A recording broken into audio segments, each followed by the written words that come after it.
श्रीश्च ते लक्ष्मीश्च पत्न्यावहो रात्रे पार्श्वे नक्षत्राणि रूपमश्विनौ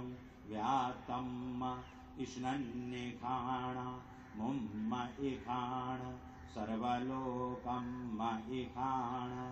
आनो भद्राः क्रतवो जन्तु विश्वतो दब्धासो अपरीता स उद्भिदाः देवानो जथा सद्मिद्वृद्धे असन्नप्रायुवो रक्षितारो दिवे दिवे देवानां भद्रा सुमतिरेजूयतां देवानां गुम्रातिरभिनो निवर्तताम् देवानां गुंसख्यामुपसे धीमावयन् देवान आयुः प्रतिरन्तु जीवसे तान् पूर्वया निविदाहु महे